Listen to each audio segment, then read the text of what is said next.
उधर गौरव की खुशी का कोई ठिकाना नहीं था, क्योंकि ज्योति की खामोशी देखकर उसे लग रहा था कि बहुत जल्द ज्योति का दिल उसके लिए पिघल जाएगा और वो उसकी बात सुन लेगी।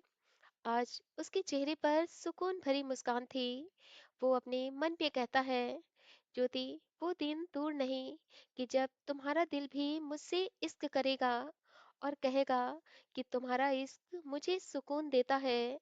वो दिन उसके लिए बहुत इम्पोर्टेंट था, क्योंकि इरफान मलिक पुलिस कस्टडी में था। उसे इस बात का डर भी था कि कहीं इरफान मलिक को छुड़ाने के लिए उसके साथियों ने कोई प्लान ना बनाया हो। इसलिए वो पूरा दिन और पूरी रात पुलिस स्टेशन में ही रहता है।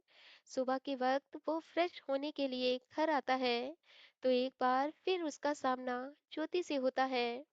ज्योति उसे देखकर गुस्सा वाला फेस बना लेती है, तो वह उसे चिढ़ाते हुए कहता है, तुम हमेशा गुस्से में ही रहा करो, क्योंकि गुस्से में तो तुम और भी खूबसूरत लगती हो।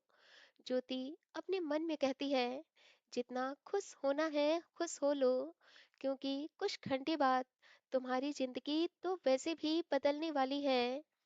इरफान मलिक एक बहुत खूंखार अपराधी था, जो 20 सालों से आजाद घूम रहा था।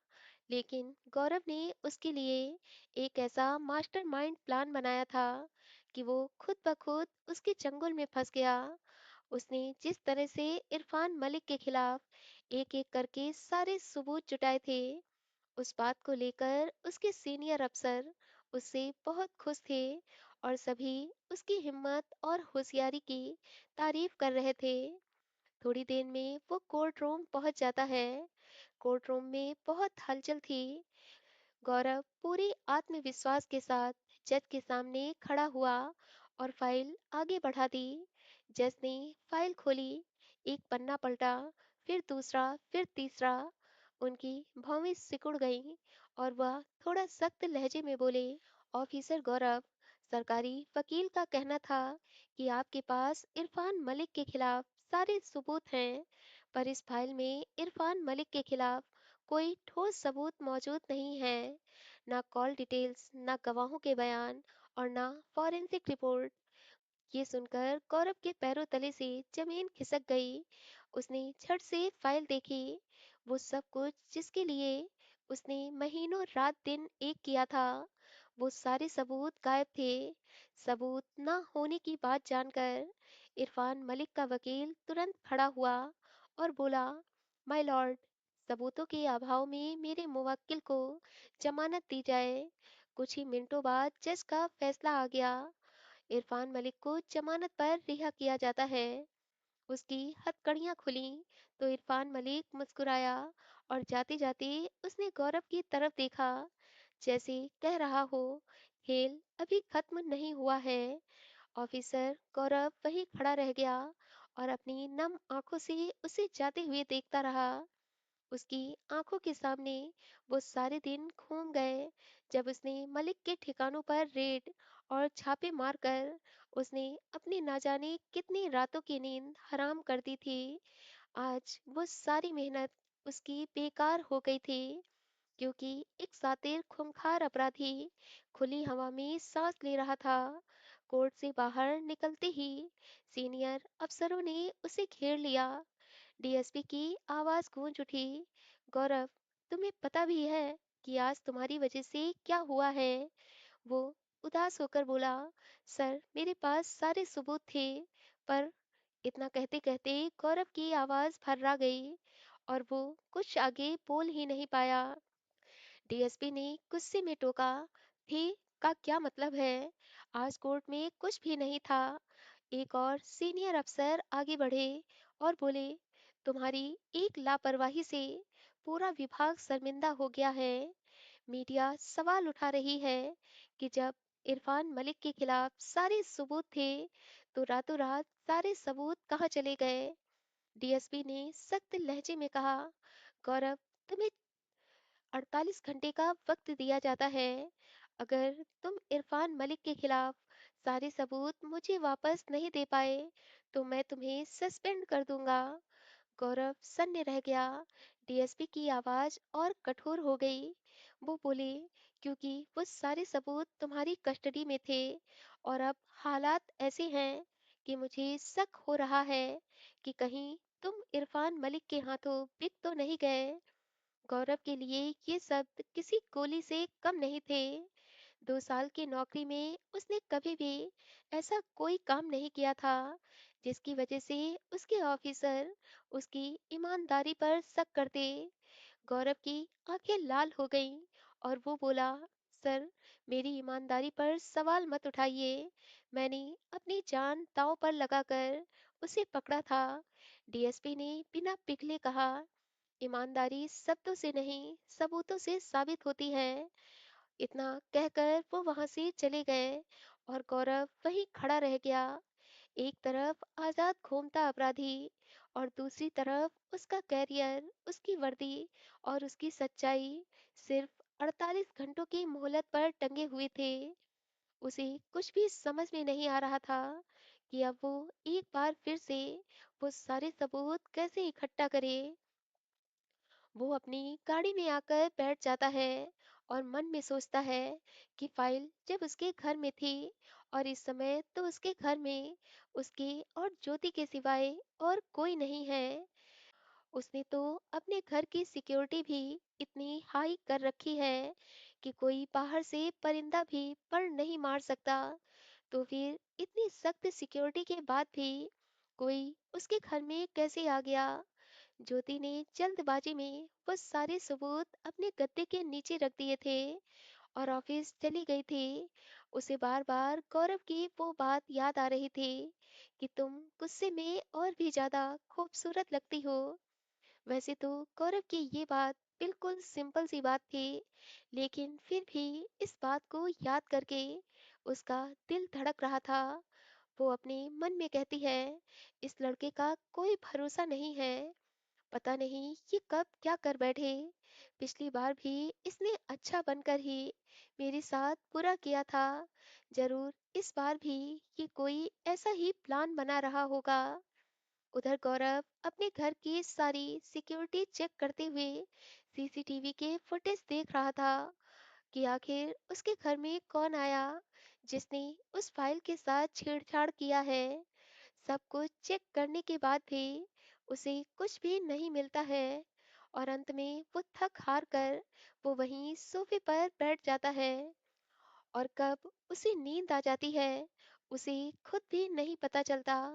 रात के 9 बज रहे थे और जब ज्योति घर आती है तो सोफे पर सोते हुए गौरव को देखकर उसके चेहरे पर मुस्कान बिखर जाती है, क्योंकि टेबल पर बहुत सारी फाइलें पड़ी हुई थीं।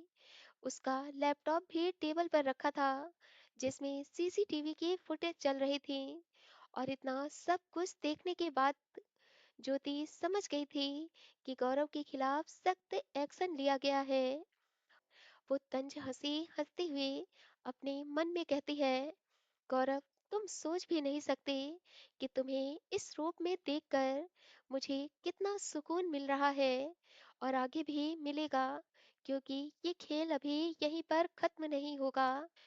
अभी तो सिर्फ तुम्हारी ईमानदारी पर शक किया गया होगा। बहुत जल्द ही मैंने तुम्हें नौकरी से सस्पेंड नहीं करवाया तो मेरा नाम भी ज्योति शर्मा नहीं है। वो आज इतनी ज्यादा खुश थी कि उसे नींद ही नहीं आ रही थी, इसलिए वो बालकनी में आ जाती है और ठंडी ठंडी हवाओं का आनंद लेने लगती है। थोड़ी देर में वो महसूस करती है कि ठंड तो आज बहुत ज्यादा है। उसने तो इतने सारे वूलन कपड़े और सॉक्स भी पहने हैं, फिर भी उसे ठंड लग रही है। तो नीचे ड्राइंग रूम में तो गौरव सिर्फ एक टी शर्ट पहनकर सोफे पर बैठे बैठे ही सो रहा है। तो क्या उसे ठंड नहीं लग रही होगी? पहले तो वो इस बात से थोड़ा बेचैन होती है कि उसे ठंड लग रही होगी, लेकिन अगले ही पल वो अपने मन में कहती है, मुझे उसकी फिक्र क्यों हो रही है? उसे ठंड लगे या ना लगे मेरी भला से। और वैसे भी कौन सा, मैं उसे अपना पति मानती हूँ और उससे प्यार करती हूँ।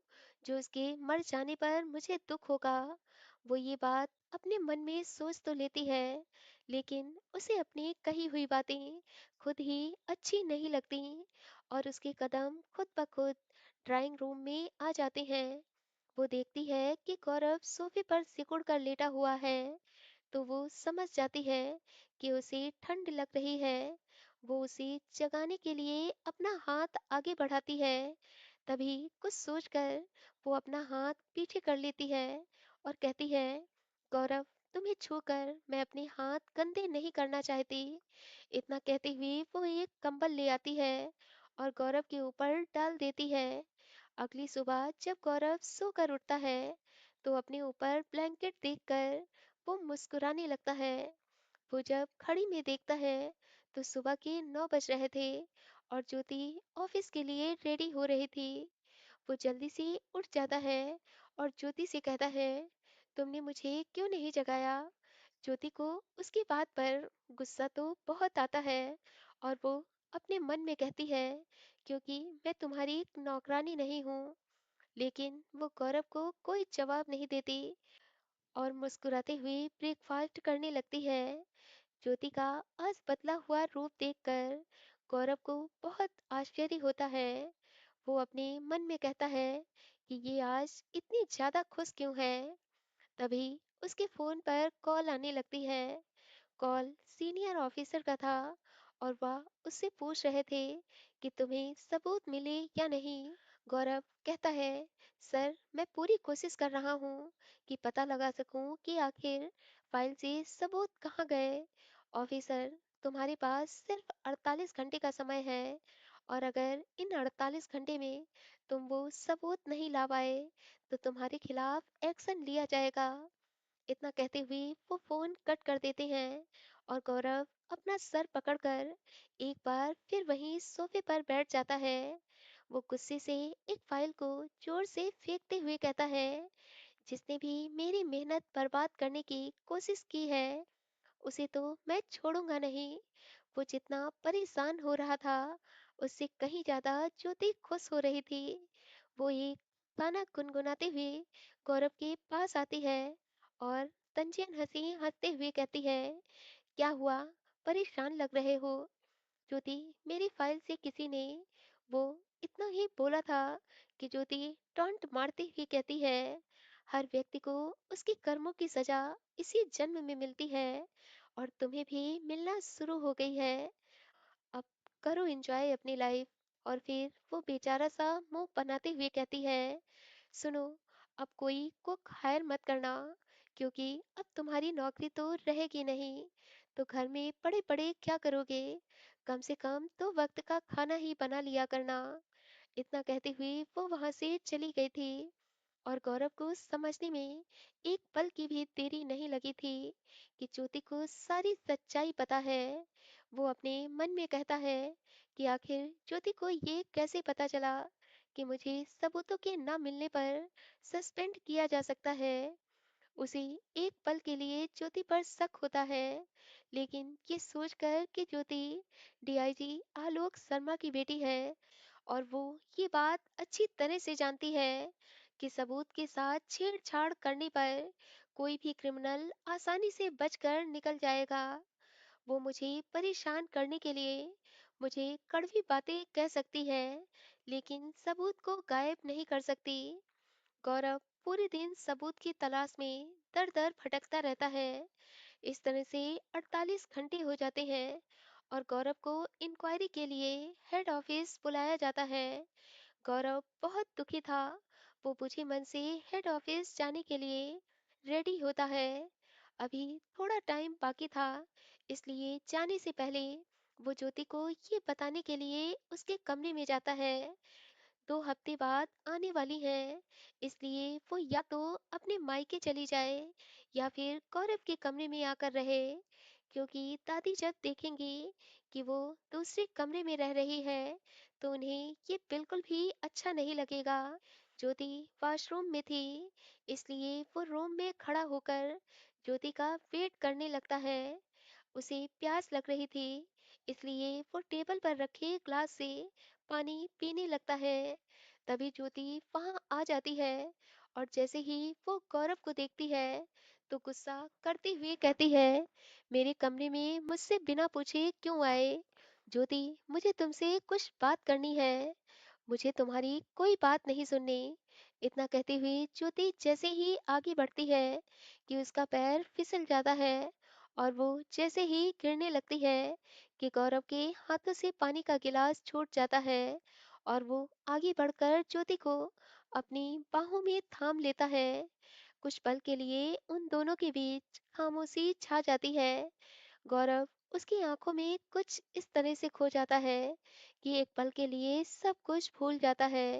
वो धीरे से मदहोशी भरे अंदाज में उसके गालों से अपने गालों को रब कर लेता है और मुस्कुराते हुए कहता है, यू आर सो सॉफ्ट। ज्योति उसकी बात सुनकर गुस्से से उसे पीछे धकेल देती है और कहती है, आज के बाद मुझसे ऐसी बातें मत करना। ज्योति तो नहीं गिरती है, लेकिन पानी बेड पर जरूर फैल जाता है। ज्योति गुस्सा करते हुए कहती है, ये क्या किया?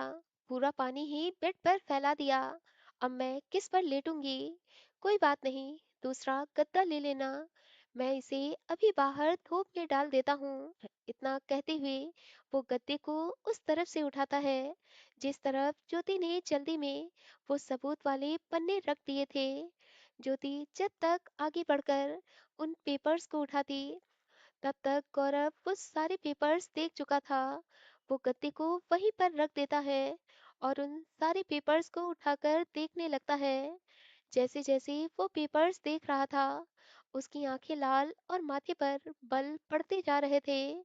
उसने एक नजर उठाकर ज्योति को देखा, तो ज्योति उसी की तरफ देख रही थी।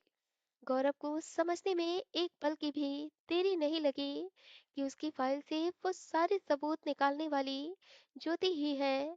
गौरव का गुस्से से चेहरा तमतमा रहा था। ज्योति की जगह कोई और होता तो शायद गौरव अब तक उसे सजा दे चुका होता, लेकिन उसके सामने उसकी मोहब्बत खड़ी थी। उसने बहुत मुश्किल से अपने गुस्से को कंट्रोल किया और थोड़ा कड़क अंदाज में बोला, तुमने मेरे साथ ऐसा क्यों किया? इतना भी नहीं समझते?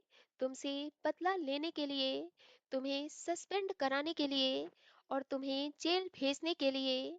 ज्योति का इतना कहना था कि गौरव के बर्दाश्त की सारी सीमाएं टूट जाती हैं और वो दहाड़ते हुए कहता है, जस्ट शट अप। अब अगर एक लफ्ज भी तुमने अपने मुंह से निकाला तो तुम्हारी जबान खींच लूंगा। मुझे तबाह करने में तुम इतना खो गई कि तुम ये तक भूल गई कि तुम्हारी इस हरकत से एक शातिर अपराधी आज खुली हवा में सांस ले रहा है। ड्रग्स की स्मगलिंग करके हजारों भारतीय मासूम लड़कियों को जिसने गलत कामों में लगा दिया, आज वो सिर्फ तुम्हारी वजह से आजाद घूम रहा है। और इस समय न जाने भारत के किस कोने में बैठा किसी लड़की की जिंदगी के साथ खिलवाड़ कर रहा होगा। पर तुम्हें इससे क्या फर्क पड़ेगा, क्योंकि तुम्हारी नजरों में तो मैं सबसे बड़ा गुनहगार हूँ। तुम्हारे साथ तो सिर्फ एक दिन गलत हुआ है, लेकिन सोचो जरा, जो लड़कियां 15-16 साल की उम्र में उसके हाथ लग जाती हैं, उन मासूम का क्या हश्र होता होगा। कल्पना करके देखो तो तुम्हारे पैरों तले से जमीन खिसक जाएगी। ज्योति की आंखों से आंसू निकलने लगते हैं। आज से पहले उसने गौरव का ये रुद्र रूप कभी नहीं देखा था, पर अब उसे एहसास हो रहा था कि उसने थोड़ा नहीं बहुत गलत किया है। वो जैसे ही कुछ कहने चली तो गौरव उसकी तरफ गुस्से से देखते हुए बोला, मैंने तुम्हारे साथ गलत किया है, तुम्हारा गुनहगार मैं हूँ, तो मुझसे बदला लो। और रही बात मुझे नौकरी से निकलवाने की, तो एक बार कम से कम मुझसे कहा होता, मैं ये नौकरी तुम्हारे लिए खुद ही छोड़ देता। पर इतनी गिरी हुई हरकत तो ना करती। जरा आलोक सर के बारे में सोचो, जब उन्हें पता चलेगा कि उनकी बेटी ने खूंखार अपराधी इरफान मलिक के खिलाफ सारे सबूत छुपा दिए, तो उन पर क्या बीतेगी। और सबसे बड़ी बात, अगर मैं चाहूँ तो अभी इसी वक्त सबूतों के साथ खिलवाड़ करने पर तुम्हें अरेस्ट भी करवा सकता हूँ। वो सारे पेपर्स को इकट्ठा करता है, फिर बहुत सावधानी पूर्वक सारे पेपर्स को चेक करता है और वहां से निकल जाता है। वो हेड ऑफिस आता है, जहां अपने सीनियर ऑफिसर के सामने वो सारे सबूत रखते हुए कहता है, सर ये सबूत मेरे घर पर ही थे।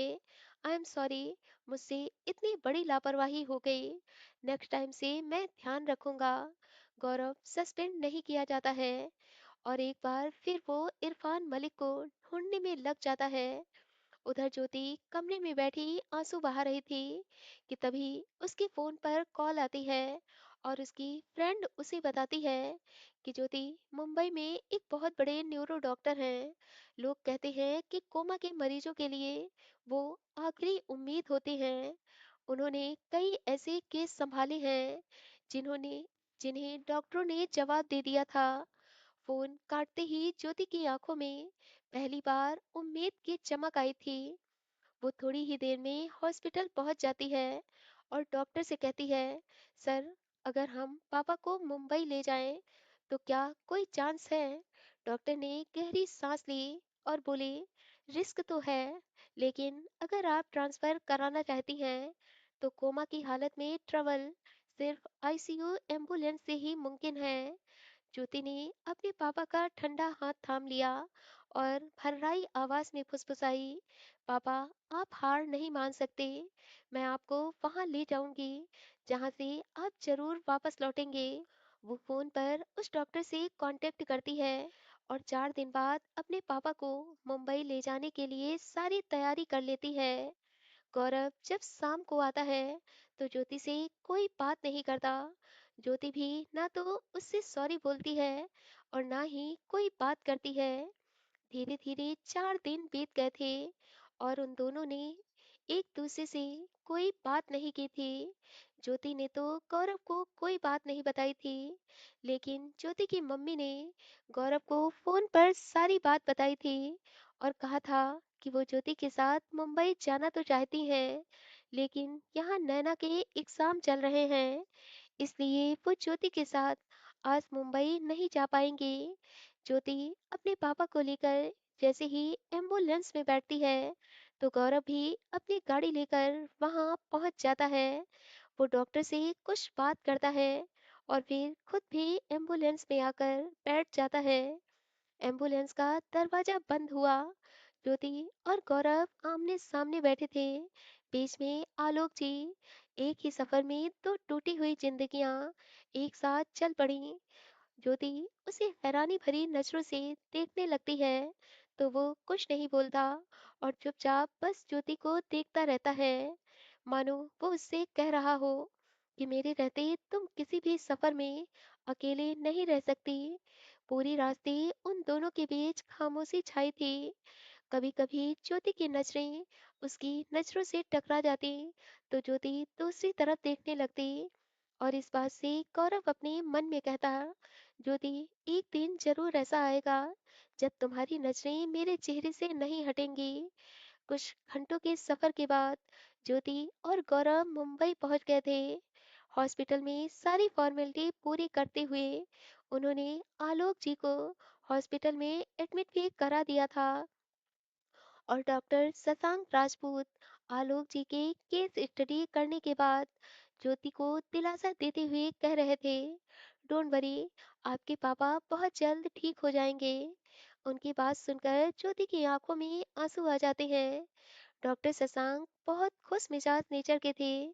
वो ज्योति को हंसाने के लिए गौरव से मुस्कुराते हुए कहते हैं, मिस्टर गौरव, आपकी बीवी खाली मेरी ही बातों को सुनकर रोती है या फिर आपकी बातों को सुनकर भी वो रोने लगती है? उस दिन कॉल पर भी मुझसे बात करते करते ये रोने लगी थी और आज भी। गौरव ज्योति की तरफ देखते हुए तंज भरे शब्दों में कहता है, डॉक्टर साहब, मेरी बीवी घर पर रोती नहीं, मुझे रुलाती है। डॉक्टर शशांक जोर से हंसते हुए कहते हैं, अरे यार ये कौन सी नई बात है, ये तो हर बीवियां करती हैं। गौरव भी हंसने लगता है। डॉक्टर शशांक ये कहते हुए वहां से चले जाते हैं कि अब आप लोग जाकर रेस्ट करें और पेशेंट के साथ मेरी एक नर्स 24 आवर्स उनके साथ रहेगी। आप लोग सुबह शाम आकर उन्हें देख सकते हैं। ज्योति कहती है, डॉक्टर साहब मैं अपने पापा के साथ 24 आवर्स रहना चाहती हूँ। सॉरी ज्योति, मैं अपने पेशेंट के साथ अटेंडेंट को 24 आवर्स के लिए अलाउ नहीं करता। आप अपने पापा को मेरे पास लेकर आई हैं, इसलिए बेफिक्र रहे, मैं अपना 100% उन्हें ठीक करने में लगा दूंगा। इतना कहकर वो वहां से चले जाते हैं और ज्योति वहीं हॉस्पिटल की सीट पर बैठ जाती है। गौरव भी उसी सीट पर बैठ जाता है और कहता है, मुझे पहले से पता था कि ये डॉक्टर अटेंडेंट को पेशेंट के साथ नहीं रहने देते हैं, इसलिए मैंने एक होटल में कमरा बुक कर लिया है। इसलिए चलो। वो गौरव की तरफ आश्चर्य भरी नजरों से देखते हुए कहती है, मैं तुम्हारे साथ होटल में एक कमरे में रहूं, ये सोचना भी मत। तो कहाँ रहोगी? होटल में मेरे लिए दूसरा कमरा बुक करो। तुम्हें पता है ये मुंबई शहर है और यहाँ अच्छे होटलों में तुरंत कमरा मिलना मुश्किल है। जब तुम्हें ये बात पता थी तो तुमने पहले से होटल में दो कमरे क्यों नहीं बुक किए? गौरव बेफिक्री वाले अंदाज में बोला, मुझे क्या पता था कि मेरे साथ रहने में तुम्हें डर लगता है। मैं किसी से नहीं डरती, वो तो बस मैं तुमसे नफरत करती हूँ, इसलिए तुम्हारे साथ रहना नहीं चाहती। इस बात से सिर्फ तुम अपने मन को तसल्ली दे सकती हो, बाकी सच्चाई क्या है वो मैं भी जानता हूँ और तुम भी। इसलिए फालतू के बहाने मत करो। सच्चाई? कौन सी सच्चाई? इस बार ज्योति थोड़ा ऊंची आवाज में जब बोली तो सामने से एक नर्स आ रही थी। वो ज्योति को धीरे बोलने का इशारा करती है तो गौरव ज्योति की हंसी उड़ाते हुए कहता है, जहाँ देखो वहां जंगल में रहने वाली शेरनी की तरह दहाड़ने लगती हो। अरे कम से कम अपने आसपास एक बार देख तो लिया करो कि तुम हो कहाँ। मैं शेरनी हूँ? नहीं, मेरी बीवी हो। इसी बात का तो दुख है। दुख बाद में मनाना, पहले मेरी बात सुनो। मैं होटल जा रहा हूँ, तुम्हारा मन करे तो तुम आ जाना। इतना कहते हुए वो ज्योति के नंबर पर एड्रेस शेयर कर देता है और वहां से चल देता है। ज्योति को इस बात से बहुत हैरानी होती है कि गौरव को उसका नंबर कैसे मिल गया। वो भी गौरव के पीछे पीछे आ जाती है। गौरव उसे जब देखता है तो मुस्कुराते हुए कहता है, बात तुम्हें समझ में आती है, लेकिन थोड़ा देर से। पहले ये बताओ कि तुम्हें मेरा नंबर कहाँ मिला?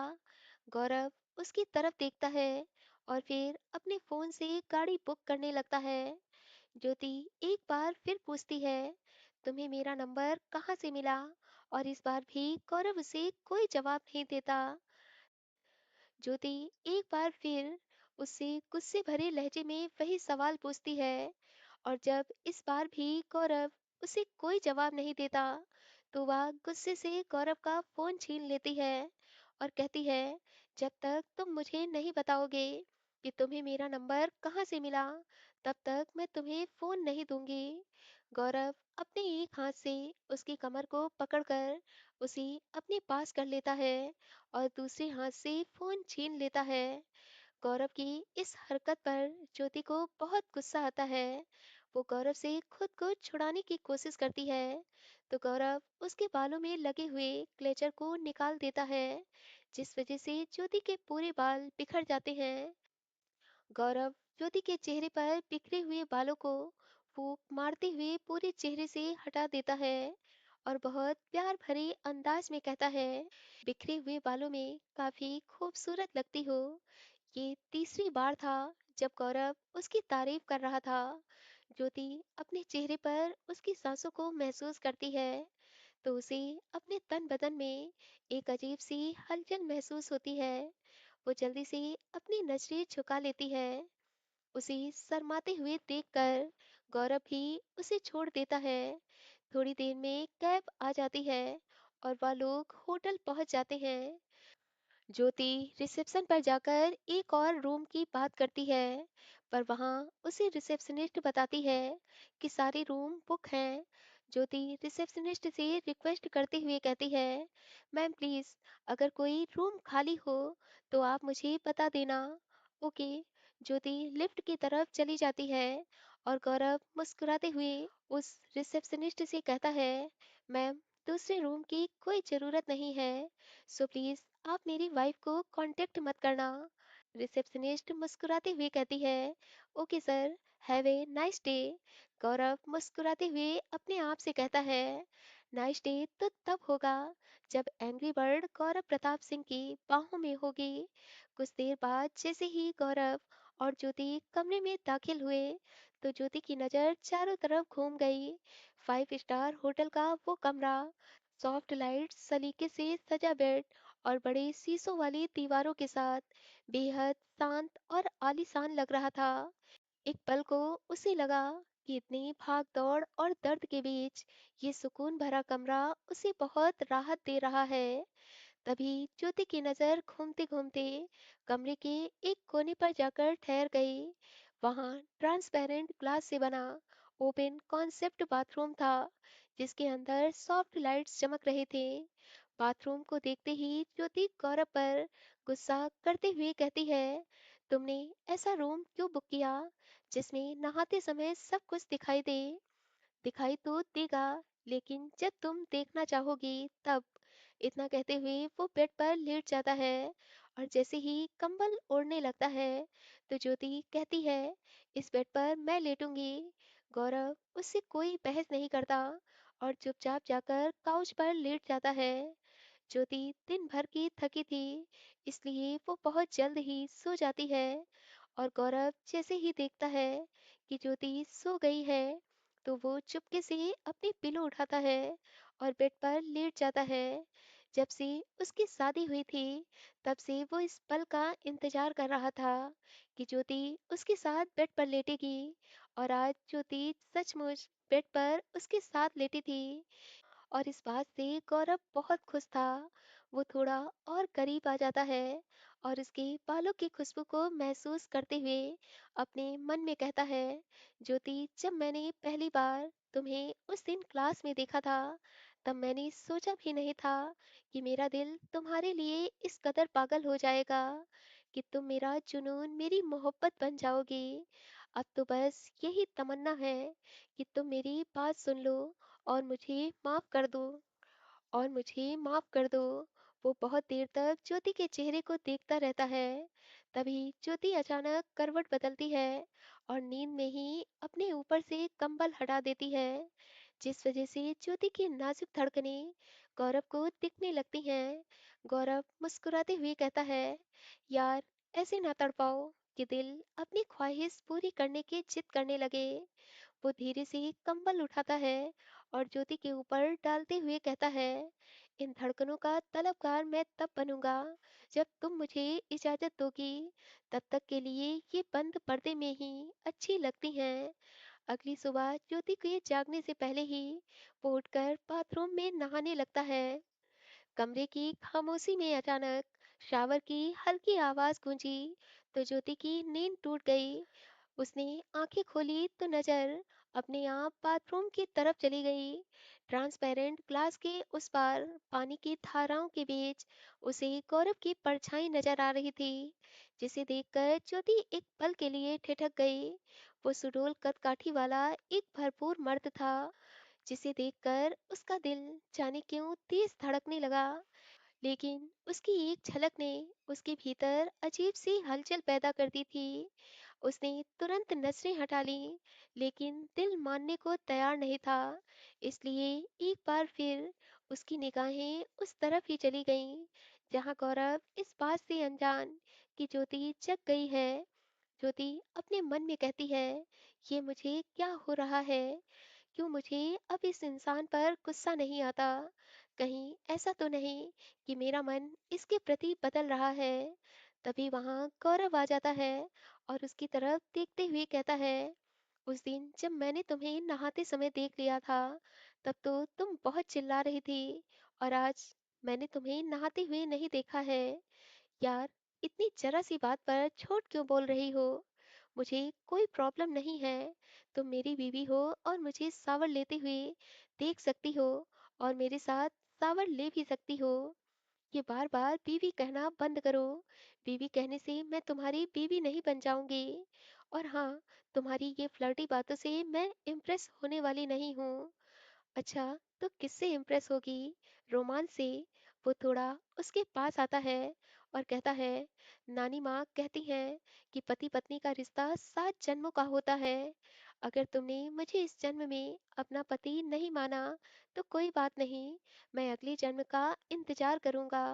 गौरव की बातें कहीं न कहीं ज्योति के दिल पर बहुत असर करती थीं, खास तौर से तब जब गौरव उसके गुस्से पर भी बहुत नरम लहजे में उससे प्यार से बातें करता था। और वह सोचने पर मजबूर हो जाती थी कि क्या ये वही गौरव प्रताप सिंह है जिसे अपने पैसों का इतना घमंड था कि वो सामने वाले को अपने पैर की जूती समझता था। धीरे धीरे 8 दिन बीत गए और वो दोनों सुबह शाम आलोक जी को देखने के लिए हॉस्पिटल जाते थे। एक दिन ज्योति को फीवर आ जाता है, तो वह ज्योति की पूरी रात जगकर उसके माथे पर ठंडी पानी की पट्टियां करता है। ज्योति की जब सुबह आंख खुलती है, तो गौरव को अपने करीब बेड पर बैठे हुए देखकर उसे बहुत घबराहट होती है। वो जैसे ही उठने चलती है कि तभी वो देखती है कि गौरव उसका हाथ कसकर पकड़े हुए सो रहा है। एक पल के लिए उसे ऐसा लगता है कि गौरव ने उसके साथ फिर वही सब किया है। उसे गौरव की वो फार्म हाउस वाली सारी हरकतें याद आती हैं और वो सहम जाती है। एक पल के लिए उसे ऐसा लगता है कि वो सांस भी नहीं ले पा रही है। उसे गौरव की वो फार्म हाउस वाली सारी हरकतें याद आती हैं और वो सहम जाती है।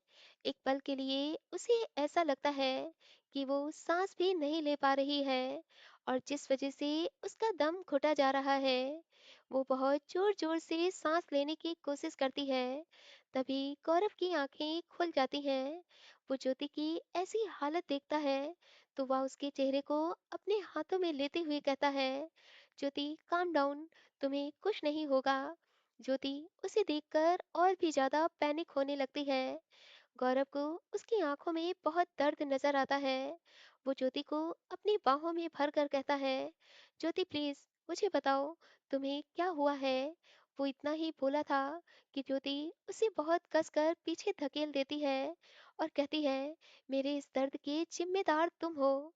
हाँ ज्योति, मैं जानता हूँ कि मैं तुम्हारे दर्द का नहीं, तुम नहीं जानते मेरे दर्द को, मेरी तकलीफ को, मेरे हर एक आंसू को। आज भी वो दिन मुझे रुलाता है। तुम्हारे दिए हुए जख्मों को आज भी मैं अपने बदन पर महसूस करती हूँ। जब जब आईने में खुद को देखती हूँ, तो इन ओठों से, इन गालों से, अपने शरीर से मुझे नफरत होती है। ज्योति उस रोज मैं होश में, ज्योति अपने कानों पर दोनों हाथ रखते हुए कहती है, मुझे तुम्हारी कोई बात नहीं सुननी, इसलिए ये सफाई देना बंद करो और यहाँ से चले जाओ, दूर, बहुत दूर चले जाओ। मुझे तुम्हारी शक्ल से नफरत है। गौरव वहां से चला जाता है और ज्योति पूरा दिन बेड पर ही लेटी रहती है। शाम हुई तो गौरव जब कमरे में आता है, तो ज्योति को अभी भी बेड पर लेटा हुआ देखकर वो ज्योति के पास आता है और कहता है, ज्योति, एक बार पापा तुम्हारे पूरी तरह से ठीक हो जाएं, तो मैं तुम्हें इस रिश्ते से आज़ाद कर दूंगा। मेरे लिए तुम्हारी खुशी से बढ़कर कुछ भी नहीं है। मैं तुमसे ये तो नहीं कहूँगा कि उन बातों को भूल जाओ, लेकिन हाँ, इतना तो ज़रूर कहूँगा कि हो सके तो खुद को तकलीफ देना बंद करो। मैं गुनहगार हूँ तुम्हारा, इसलिए मैं तुम्हें पूरा हक देता हूँ कि तुम जो चाहे वो मुझे सज़ा दे सकती हो। मैं हर सज़ा भुगतने के लिए तैयार हूँ। ज्योति एक पल के लिए उसकी आंखों में देखती है, तो उसे गौरव की बातों में सच्चाई नजर आती है। लेकिन अपनी नफरत की वजह से वो एक बार फिर गौरव से अपना मुंह फेर लेती है। समय बीत रहा था। ज्योति और गौरव रोज सुबह शाम आलोक जी को देखने हॉस्पिटल जाते हैं। बेशक वो दोनों एक ही कमरे में रहते थे, लेकिन तो अजनबी बनकर। दोस्तों, कहानी का ये भाग आपको कैसा लगा? प्लीज़ मुझे कमेंट करके ज़रूर बताएं। कहानी अच्छी लगी हो तो कहानी को लाइक और वीडियो को शेयर। और अभी तक अगर आपने मेरे चैनल को सब्सक्राइब नहीं किया है तो प्लीज़ दोस्तों चैनल को सब्सक्राइब कर लेना, ताकि ऐसी ही प्यारी प्यारी कहानियाँ आप तक पहुँचती रहें।